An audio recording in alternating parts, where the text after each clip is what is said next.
Thanks for checking out the Open Sky Fitness Podcast with Rob Dione. Rob is a personal trainer certified by the National Academy of Sports Medicine. He's a corrective exercise specialist and a performance enhancement specialist. Rob is also a level 1 CrossFit instructor, but he is not a doctor. If you got any injuries or medical issues, go see a physician. And when it comes to working out, it's always best to have a trainer watch your technique to get you started. So be careful, don't sue us, and enjoy the podcast. All right, let's do this thing.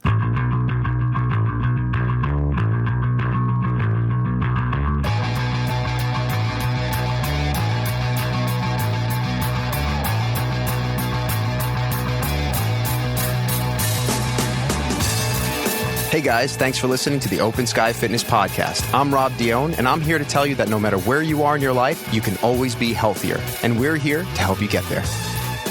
Okay guys, so if you have questions about your own health and fitness, or if you have questions that you want us to ask our guests for you, write us on Twitter and Instagram at Open Sky Fitness with the hashtag AskOpenSky. You can also email me, Rob at OpenSkyFitness.com, or go to OpenSkyFitness.com and you can leave a voice memo right there on the tab on the right side. All right, ladies and gentlemen, I have an amazing show for you today.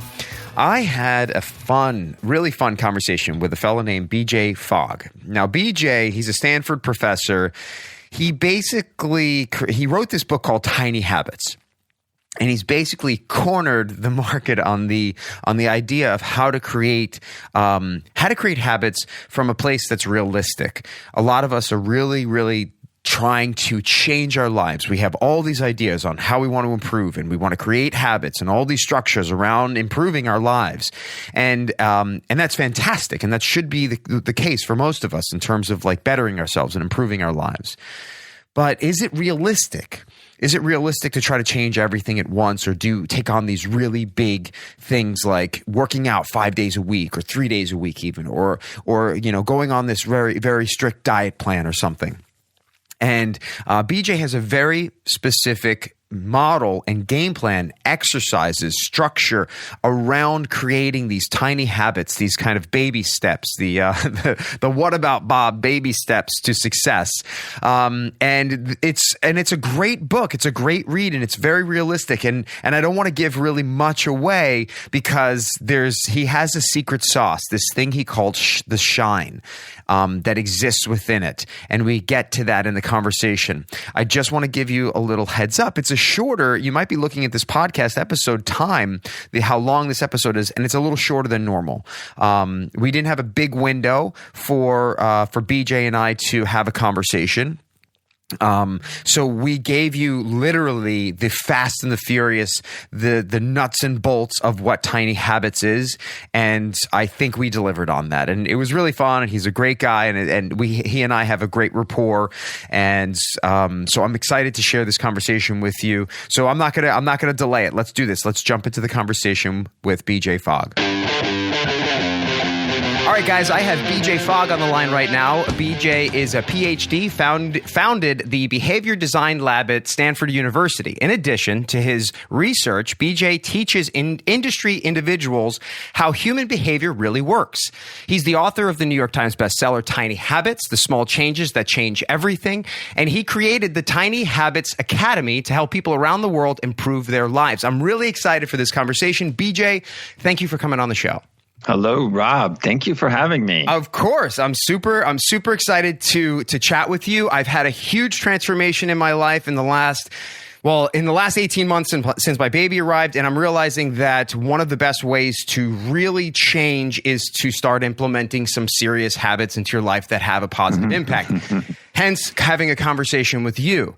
So let's do kind of a little bit of origin story. You have a hard stop in about 20 minutes or so. I want to make sure that we get as much information as possible. So I'm going to ask you a question, and please run with it. And I've heard you before on other shows. Just dump as much information on me and my audience as possible, and I think we're going to be all happy. That and new stuff. Yes. You can only get right here. Yes, exactly. Right here. You're hearing it here first. Yes. So give us a quick little origin story about how this all started with you in terms of being a research expert in building habits. Yeah, so I've long been interested in human behavior. I'm going to skip over some of the academic stuff and the experiments and all that. Fast forward. Here I am, behavior scientist, leading a lab at Stanford. And in my own life, I was super stressed out. This was about 12 years ago. Okay. And yeah, I was doing fine professionally, but emotionally and just things were slipping from me and I felt kind of bad. I'd gained weight and I wasn't in the shape I was in and just everything seemed like it was crumbling or could crumble. And I was like, man, I gotta start figuring out how to change my behavior. And so I looked at my own behavior model. Like there's a graphical version of it. And when you look at that model, what it says is essentially it's like, wow, if the behavior is really easy, you don't need lots of motivation to do it. And I was like, huh. So I literally looking at my own graphic of my own model. And I was like, okay, well, that means if I make a habit really, really easy, then I don't have to have tons of motivation to do it. Okay, let me try that.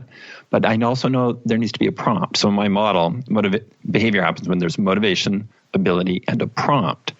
And you don't need much motivation if the ability's, really easy. And so I figured out, well, what's the prompt? And it's like, then I gave a TED talk on this, how I discovered this, but it was like, you can use your existing routine to be a prompt. So if you already start the coffee maker, that can be your prompt for getting out your to-do list. If you already pee, ta-da, we all do, that became my prompt for doing push-ups. Brushing became my prompt for flossing. So I was able to start creating all these habits quickly and easily. And it felt like I'd found like the loophole on life somehow. I was like, oh my gosh, I can kind of create all these habits quickly. And then that started changing my life, not just in terms of the habits, but my confidence, the fear and anxiety I was feeling dropped away, just on and on. And then I started teaching to others. Fast forward to today, where I've coached over 40,000 people in the method. So it's not just me. It's not just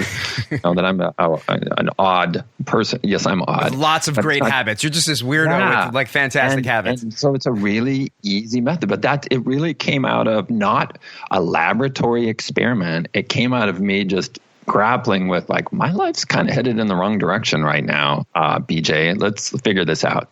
So you started creating these habits. I'm gonna give a little insight into one of the habits that I think was one of your first. Was you were connecting push-ups to peeing, and you say every time I pee, I'm gonna do 2 push-ups. Was it? Or one? Yeah, just two. And so you talk about the motivation and how motivation is basically a fleeting, kind of like this fleeting feeling. And if the motivation as it dwindles over time, we're not going to be as motivated to do something. When we're highly motivated, we can do difficult things. But when we're not as motivated, that motivation to do something becomes less and less and less. So it's weird because I know I've heard you talk about it, but I want to hear, how does it work when people to get them to engage in something that is, when they're highly motivated, to do something that's so small that feels like it's just too small to even have an impact? Yeah. So in the moments of high motivation, so let's say somebody's listening to your podcast, right? Boom, their motivation goes up. So at this moment and right after, like, yeah, I can do hard things. And in this moment, you can. Yes. But what we're bad at as human beings is anticipating that our motivation is going to go down and back up, and it fluctuates. Yeah. And there's not a lot we can do to sustain high levels of motivation over time. I mean, if that were possible, then we wouldn't have the massive problems we have related to behavior. So the reality is we have to design for ourselves at our lowest states of motivation, not at our highest states. Now, if you want to do more, so when I want to do more than 2 push-ups, even at the very beginning, I could do more. But you set the bar low so you can always succeed. And you don't raise the bar over time. So unlike other change methods where it's like, oh, do more and more and more. Well, yeah, you can do more, but you don't have to. And so when you do more, you go, man, this is extra credit. I'm going above and beyond. And even now, I've done thousands and thousands of push-ups and can do way more than 2. And I usually do 8 or 12 or sometimes 25. But I don't have to. There's times I'm busy or just not feeling it. I do 2, and I go, good for you, BJ, and I go on with my day. So so this is me playing devil's advocate, right? Because people might struggle with this. So if they know that they want to lose weight, right? Because let's attach it to something that they want to achieve. They want to lose weight, and then you're saying bring it down to something small and achievable. And maybe that thing achievable is like putting on your sneakers in the morning and taking a walk to the. And I had somebody on the show that said, take a walk to the mailbox and back, and that's it. That's the day, out and back, and that takes all of 40 seconds, depending on how far away the end of the driveway is, right? And so if that's the case, then it's a very long road to achieving the success of losing weight. So it almost seems like, well, what's the point if that's going to be the thing, right? So how do you, if you say you don't have to incrementally increase the difficulty or the amount of push-ups you do or how far you walk, how do you then achieve the goal that you want to achieve? Yeah, your habits will grow naturally and they will multiply. Okay. Think of it like a garden. So you start like little tiny sprouts or seeds and you're like, oh my gosh, where are the tomatoes? Right. But as long as you keep them nurtured, boom, pretty soon you are overwhelmed in tomatoes. You're giving them away. The same thing with habits. So you start small, you find where it fits naturally, you keep it nurtured, and you don't just do one thing. So in Tiny Habits, in the 5-day program that I've been sharing free for 10 years, 9 years, you do 3 habits. So don't believe the old stuff about one habit at a time. That's not true. There's so much stuff about habits out there that is not helping you. It's misleading. I don't mean you, Rob, but people listening. And so you can do many of them. So it's baby steps done quickly. Yeah. Not big leaps done rarely. It's baby steps done quickly. You can do more things at once. And make sure you're doing like if it's weight loss, start where you want to start on that. But at some point, make sure you're doing behaviors that are impactful. In my amateur assessment, it's about nutrition. So you're not going to lose the weight by walking to the mailbox, right. Or even, maybe I'm offending people, even 10,000 steps. That doesn't change the weight loss game. I would say start with snacking behavior and develop positive snacking habits. Find snacks that you love that are on your nutrition game plan and start wiring those in as habits, start wiring in hydration, start wiring in better sleep, those things that have a direct connection to weight, if that's what you're focused on. Yes, exercise matters a lot, a lot. And you can do that as well. But change leads to change. And start where you want. And what will happen is we're going pretty quickly through this, Rob. I know. That was our game plan from the beginning. Yes. But as you start changing and you see, oh my gosh, I'm eating a healthy snack now rather than a crappy one. I am drinking more water. I am putting on my walking shoes. You will start thinking of yourself of, I'm the kind of person who takes care of my physical self. I'm the kind of person who eats healthy food. And that's the transformation. Your identity shifts. Right. And the identity shifts because you feel successful even on tiny changes. You don't have to do something massive. If you do something tiny or a set of things and feel successful, you will start thinking of yourself in this different way.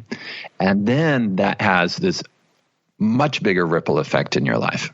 Right. And I imagine there's a level of confidence that comes along with this. I mean, there's a saying about, we have our level of confidence it comes from our ability to have integrity with our word and setting these little tiny habits that we are able to accomplish. And we're going to get into one of the pieces, I think, of the secret sauce of what is the tiny habits, that we start to feel really good about this. We start to feel really good about what we're accomplishing. And yes, once you have that confidence, your ability to take on more becomes greater and greater and greater and builds on that. And Rob, you've hit the nail on the head. The Tiny Habits program from the beginning, I knew as a scientist about behavior that this thing called efficacy, or we could call it confidence, I often call it that, is the thing that if you're lacking it in a domain, you won't even try.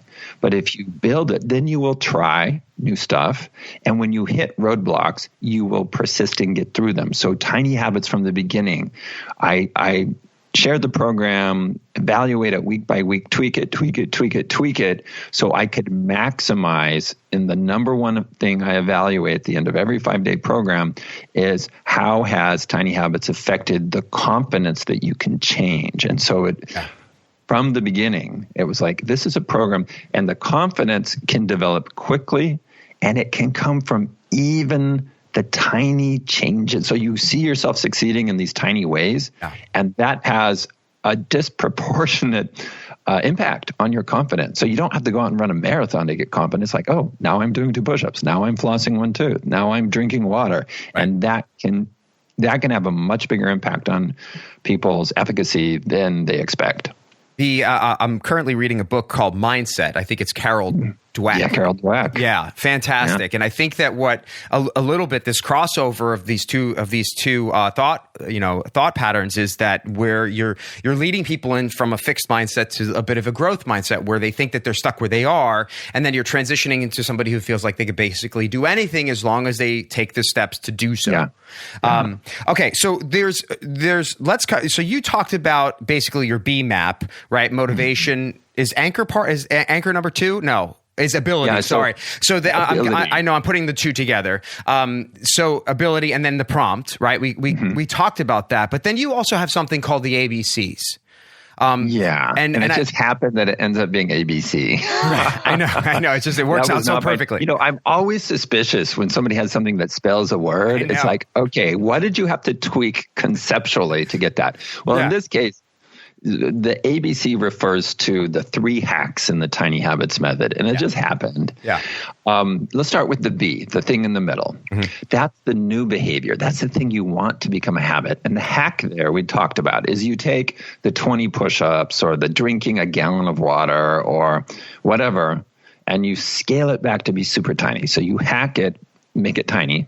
I mean, again, the reason is so it doesn't require much motivation. You can always do it. And then let's go to A. A in Tiny Habits, we call it anchor. So it's the thing that prompts you to do the new behavior. And the hack there is you find a routine you already do to be your prompt. And so I called it anchor years ago because you think of it, here's this super stable thing in my life. I always brush or, I pee, most people pee 7 times in a 24-hour period, or I always start the coffee maker. So I'm going to attach my new behavior, my new habit that I want to something solid. So I called it an anchor. So that's A, then B is the little tiny behavior. And then C is a technique to wire in the habit. It's called celebration. So that's the C, and you're hacking your emotion in order to change your brain, literally the myelination around neurons, to make that behavior more automatic. So it's the celebration. It's the emotion that creates habits. So you design it, like make it tiny. Where does it fit? You're designing. And then with the celebration, you're purposefully hacking your emotion to wire that behavior in as a habit. What does that look like? Like give us an example of what that looks like. I wish we were on video. I do a little thing. It can be like the celebration is a technique. It's a name for whatever technique, whatever thing you do that makes you feel a positive emotion on demand. And it varies for, it depends on who you are. But for many people, just doing a fist pump and going, awesome, right? That's works for a lot of people. Right. Raising your arms over your head like you just, Usain Bolt, you just crossed the 100, you won. Right. Some people will do a little dance. Some people, that makes them feel stupid. So that's not good if it makes you feel stupid. The way to find your celebration, yes, I have a chapter on it in Tiny Habits, and I explain how to get there. You give like a whole bunch. I think you give like 100. I give 100 ideas on how to celebrate. But at this moment, people don't have that. If you do, thank you for buying my book. But I'm imagining you don't. So imagine that you have a piece of paper and way across the room is the recycling bin. You wad it up, you go to throw it in, and you throw it. You're not sure you're going to make it, and it goes in. At that moment, what would you do? Boom, whatever you do in that moment, that's a natural celebration for you. You might go, yes. And if you could see me, I'm doing the double fist pump like, clutch move. Yeah. Then, if you want to wire in, let's say push-ups as habits, as soon as you finish the push-ups, go, yes, do that thing, okay? And that is how you deliberately fire off the positive emotion to hack your brain and make that behavior more automatic. Got it. Okay, because this is good. This is interesting because so what you're saying is the difference between what basically everybody else is doing, which is the repetition of doing something over and over again. Even if you have this idea of something that you want to do, say taking your vitamins, you put your vitamins in your coffee cup the night before as an interruption. But what you're saying, you're taking it a next step further, where maybe it's attached to the anchor. But once you do it, you need to celebrate because you need to have that positive feeling attached to it. And you gave I think it was a good example in the book about, I think it was a daughter with a phone or somebody like making the habit of eating ice cream every night. Talk about those two things and why those are easy habits to accomplish and other healthier options are not. So just as, I guess, kind of not a joke, but as a provocation, in the book, I'm going to change the example a little bit. I say, hey, everybody, make eating a little bit of chocolate a daily habit. Right. And just to say, look, the way that habit forms is the same as any other habit. And the reason I picked chocolate, because for most people, that's going to create an emotion of pleasure, and it's going to be really easy to wire it in. So it's like a little teeny bit of healthy chocolate, and don't grow that habit. But I put that as an exercise saying, look, it's make it tiny, find where it fits, and then wire in the habit through your brain connecting a positive emotion with the behavior. So it can't be like 30 days later you get, you give yourself a prize. It's in the moment. Your brain has to say, wow, when I pour a glass of water, that makes me feel good. So that means, so your brain needs to make that association. When I do 2 push-ups, I feel like a rock star, so that's what you're hacking. And it's a hack. And I know it's going to sound crazy to lots of people. Forget the idea of repetition creates habits. It correlates with habits. It does not cause them to form.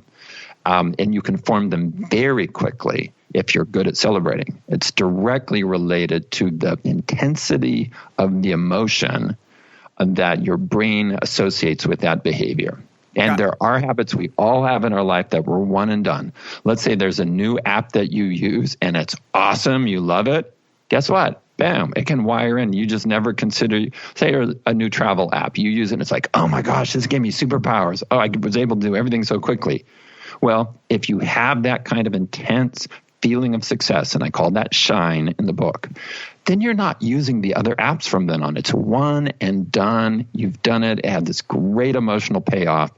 And that's an example. And then you can deliberately hack that with behaviors that aren't using apps. Right. You talk about Instagram. I think one of the creators of Instagram was one of your students at some point, and how simple it was to create that positive feeling early on. And actually you're a bit of a sought after tech habit guy that people want to, they seek your counseling in terms of how people can build habits quickly and how their apps can help people basically become addicted to it in a sense. Yeah, that's been exaggerated in the media. So I'm going to push back on that a little bit. Okay, good. Yes, it's true that Mike Krieger was a student in my class and we talked about simplicity. So that's the technique I taught my students. Simplicity changes behavior. So he kept it really simple. And the filters in the early days, I believe it was how simple it was. And then the filters, as you put on filters, you get these emotional bursts of, that's great. Oh, I made a creation. So I think it was that combo that separated them from everybody else. Yeah. If I scroll back to some of my old Instagram pictures, it was those weird filters and then the borders that they had. And then you were all of a sudden some kind of artist. Exactly. Yeah. Now the game has changed with Instagram, so it's changed as a product. Right. But in the early days, they got it right. And I'm liking it to tiny habits. You make it super simple, and then you have this emotional payoff. Now you hack it with celebration, but it's the same pattern. I wanted, like, in terms of troubleshooting, one thing I'm curious about the motivation aspect of this. I had specifically, and I'm trying to wrap this up because I know that I want to give you shout outs on where people can find you, where they can get your book and all that stuff. But I also know that you have a hard stop. But I want to ask the question. I had a client recently that I was actually trying to approach this to, and that's one of the things that you really encourage in your book is try to use this and teach this. I had a client who was struggling to get the habit of working out on a consistent basis. Now, obviously the working out was too big. So I was trying to bring it down to a smaller, tinier habit. And I asked him I basically gave him your thing, which was, how I said, how long will it take you to do 5 push-ups, right? Yeah. And he said, it take me literally 10 seconds. I was like, okay, every time you do something, and I was trying to figure out a good anchor for him, I want you to do 5 push-ups. He literally couldn't do it. Even when he went home, like he was at work, he's like, he felt stupid doing it. Even when he went home, he wouldn't do it. He wouldn't attach it. I know you talk about this quite a bit in terms of whether or not it's important enough or whether or not it's attached to something that's strong enough. Yeah. What's happening there? Because a lot of people think they want something, but they don't really want it that badly. Yeah. There's a few things going on here. One of them is, yes, you make the behavior tiny, but it still has to be meaningful. So you can't make it so it's useless. So it has to be some meaningful form. And but more broadly, there is a step-by-step process for designing your tiny habits. And then if they're not working as you expect, there's a step-by-step process for troubleshooting them. And in both cases, every behavior, including every type of habit, it comes down to motivation, ability, prompt. Now, when you're designing them, it's one flow. And I'll be brief. There's more in the book. Pick habits you want and be specific. So your motivation should be there. Pick things you're motivated to do. Number 2, ability. Make it really easy. And then number 3, prompt. Find what it comes after. Okay, so we've got motivation, ability, prompt. Now, if it's not working like you expect, you look at those same 3 factors, but in reverse order. Prompt. Wow. Is my prompt clear? Have I picked a good anchor for this? And if it's doesn't work after you start the coffee maker, troubleshoot the prompt or the anchor. I'm using those as synonyms. And if it's like, yep, I'm being reminded and I'm not doing it still, make it tinier. Go from 5 push-ups to 1. Boom. So that's the next step in the troubleshooting order.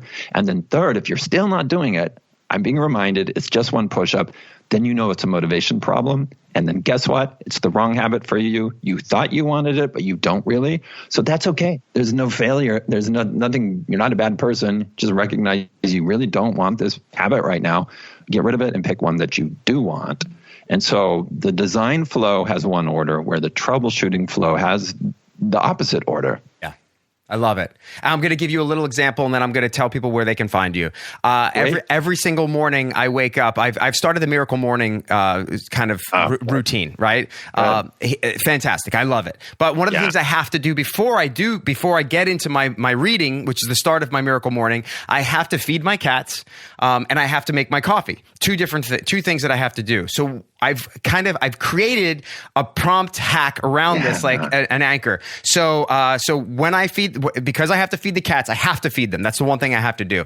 I start the coffee. So that's a great anchor. That's an awesome anchor. Exactly, because the cats will not leave me alone unless I do that. Right. So I put the coffee on, and I have a very specific coffee maker. It's a very expensive coffee maker. It takes 4 minutes to make a pot of coffee, right? Not 15 minutes, which is my old one. It's 4 minutes. So I set the coffee, and I'm very specific. I roast my own coffee beans and I grind them to order. So basically, I grind the beans, I put the coffee in, I set it. 4 minutes now I've got. It's basically a countdown. I feed my cats, which is the only thing I used to do in the morning. But one of the other things I wanted to add in was I wanted to take my vitamins. So I wanted to crunch all of that into my 4 minutes. I also would put off feeding, doing the kitty litter in that window as well, because it's something I hate to do.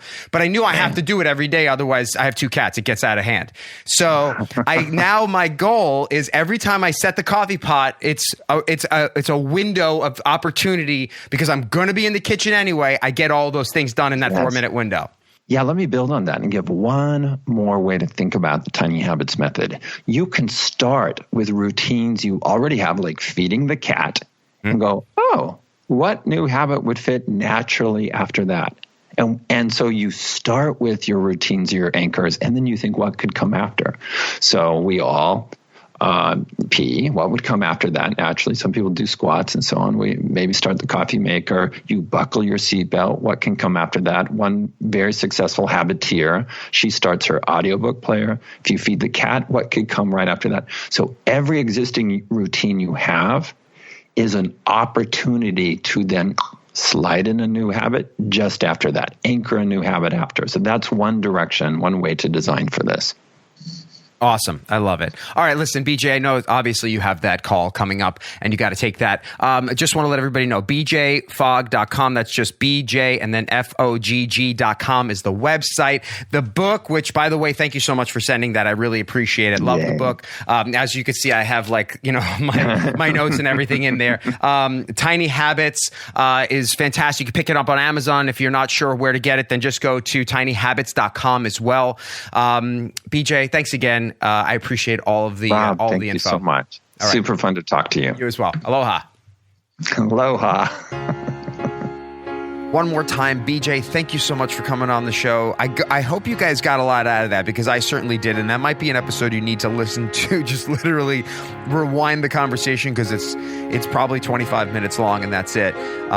Rewind the conversation and listen to it again to try to lock some of those fundamentals in. I wanted to go over a couple of things that he didn't, because one of the things that he puts in the book are these exercises.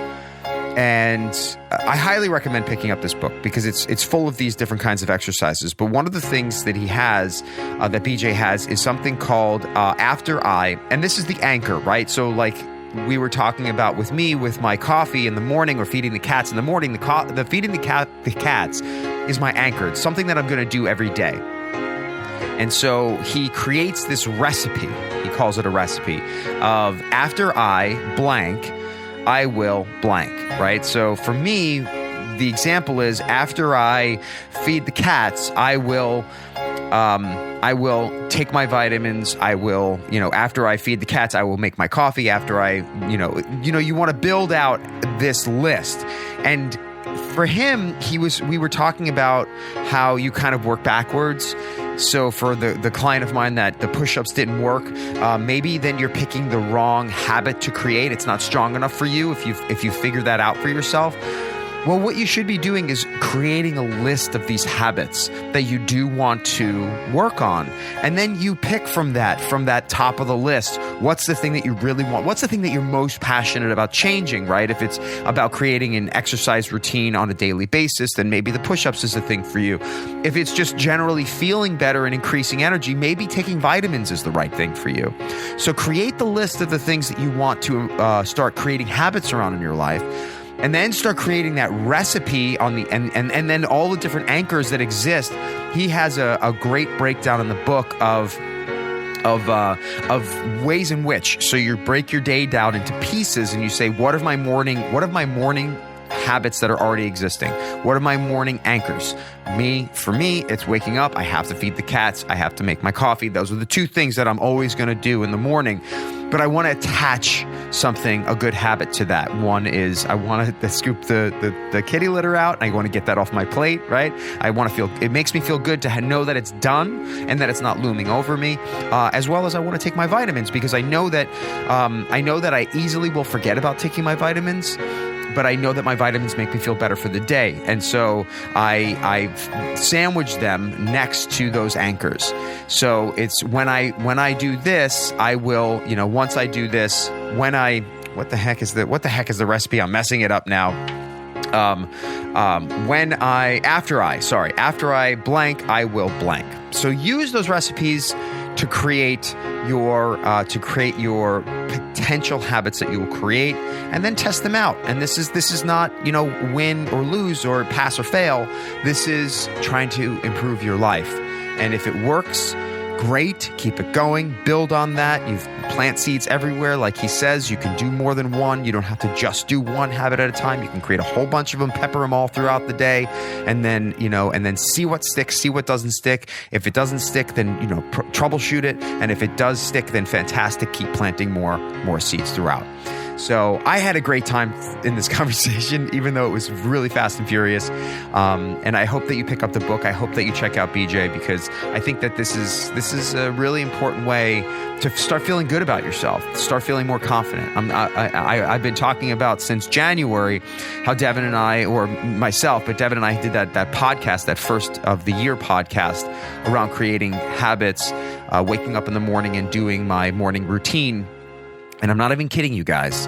I feel the world of difference. And I think I shared this on a previous episode. I've I've always bitten my nails. I've always been a person who kind of like picks at their fingers and stuff. And I'm about a month and a half into maybe 5 weeks into not biting my fingers and picking my fingers and kind of like just doing that nervous tick thing that people do when they're anxious. And I attribute a bunch of that to creating my morning routine and getting my mind in place and then creating these habits and feeling good about it. And even though I have probably more external stress than I've ever had in my life, because I have my first kid, my whole life is transitioning. I have a second kid about to pop out of my wife that's going to change everything. But the anxiety levels are low. And I feel like I can handle it. I'm accepting things as they come. So this is a different feeling in my life than I think I'm used to. But it feels really good. It feels like the world is moving at a pace that I can handle. And I'm really excited about it. So again, check out the book, and I hope that helps. And if you have any questions, please reach out. You can always email me, rob@openskyfitness.com. Or you can on the website at openskyfitness.com, there's something called SpeakPipe. It sits on the side of the website. I haven't really talked about it in a really long time, but it's still there. And if you remember, last week or the week before, I posted the voicemail from Oz, who's a friend of mine and also a podcast listener, and he was just posting his success or leaving me a voicemail about his success, and I'd love to share that. If you have some really great success and you want to share it with me, I love hearing about it, and I'd love to share it on the show. And what better way to share it than to share your own personal voice and your own message? So if you want to leave that on the SpeakPipe tab on the Open Sky Fitness podcast page, or just the Open Sky Fitness page, then just hit record, and you can just record it right there on your computer or off your phone. It allows you to do it on your phone as well, and leave me a message there. That'd be pretty awesome, and I'll share it on the I'll share it on the podcast. So that's it, guys. That's the show for today. I hope you guys have a great week, and I'll talk to you later. Guys, thanks for listening to the show. Tune in next week. We have another awesome Open Sky Fitness podcast for you. All right. Thanks for listening to the Open Sky Fitness podcast. Please check us out on Instagram at Open Sky Fitness, where you can follow Rob, link to the podcast, learn about upcoming guests, and post questions for him. You can also ask us questions about your own health and fitness, and we'll try to answer them on the show. For our blog, show notes, and more information about training with Rob Dione, go to openskyfitness.com. Our music is by H. Scott Salinas. You can check him out at hscottsalinas.com. So for Rob Dione and the rest of the Open Sky Fitness team, this is Jeff Meacham saying that no matter where you are in your life, you can always be healthier. And we're here to help you get there. All right, I'm done.